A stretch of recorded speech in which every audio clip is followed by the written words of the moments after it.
Hello everyone, history host में आपका स्वागत है। तो आज का मेरा नया टॉपिक है राजपूतों की उत्पत्ति के संबंध में विभिन्न मतों की विवेचना कीजिए। तो राजपूतों की उत्पत्ति कैसे हुई? हर्ष की मृत्यु के पश्चात भारतवर्ष की राजनीतिक एकता छिन्न भिन्न हो गई। अनेक छोटे छोटे राज स्थापित थे। राजपूत के नाम से पुकारा जाता है। 647 से 612 का समय राजपूत युग के नाम से जाना जाता था। भारतीय इतिहास में राजपूत में युग का विशेष महत्व है। साहित्य, दर्शन तथा कला के क्षेत्र में इस युग में विशेष उन्नति हुई।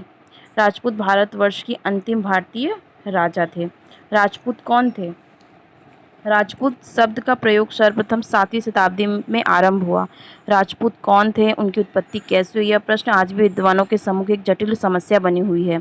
इतिहासकार का मत है कि राजपूत संघ, कुषाण एवं हूण आदि विदेशी आक्रमणकारियों के संतान थे, जिन्होंने भारत में प्रवेश करके यहाँ की भाषा संस्कृति को ग्रहण कर लिया था। भारत में रहकर भारतीय हो गए और भारत के विभिन्न धर्मों को उन्होंने स्वीकार कर लिया। इन राजपूत वंशों के राज्य 9वीं, 10वीं, 11वीं शताब्दी में विशेष रूप से विकसित है। तो राजपूत की उत्पत्ति के सिद्धांत क्या हैं? राजपूत की उत्पत्ति के संबंध में 4 प्रमुख सिद्धांत प्रचलित है। विदेशी उत्पत्ति का सिद्धांत, अग्निकुंड का सिद्धांत, भारतीय उत्पत्ति का सिद्धांत, वीर जातियों के समूह का सिद्धांत। तो पहला है विदेशी उत्पत्तियों का सिद्धांत।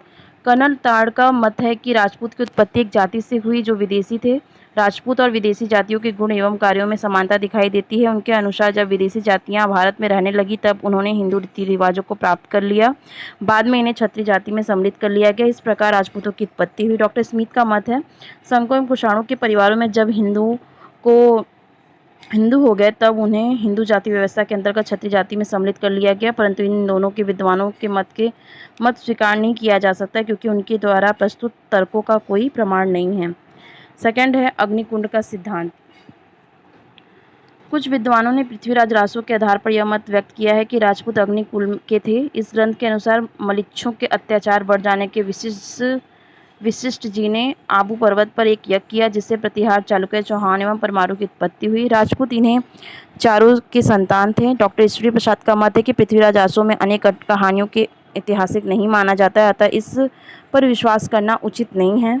भारतीय उत्पत्तियों का सिद्धांत। Doctor Gaurishankar, doctor Dasharath Sharma, doctor Puri आदि विद्वानों ने राजपूत उत्पत्ति प्राचीन क्षत्रिय से मानते हैं। इस संबंध में ये अनेक प्रमाण प्रस्तुत करते हैं। प्रतिहार स्वयं को सूर्यवंशी क्षत्रिय मानते हैं, इसलिए ग्वालियर अभिलेख के अनुसार वे स्वयं को लक्ष्मण का पुत्र मानते हैं। सेकंड है सूर्य की पूजा भारत में वैदिक काल से तथा सती प्रथा महाभारत काल से प्रचलित है तथा राजपूतों की उत्पत्ति क्षत्रिय काल से हुई है। थर्ड है चालुक्य अपनी उत्पत्ति हरिति मुनि के कमंडल से मानते हैं। फोर्थ है चंदिल स्वयं का चंद्रमा की संतान मानते हैं। हमीर महाकाव्य के अनुसार चौहान सूर्यपुत्र थे। फिफ्थ है मातृभूमि के लिए अपने प्राणों की आहुति देने की भावना से इनका भारतीय होना प्रमाणित होता है।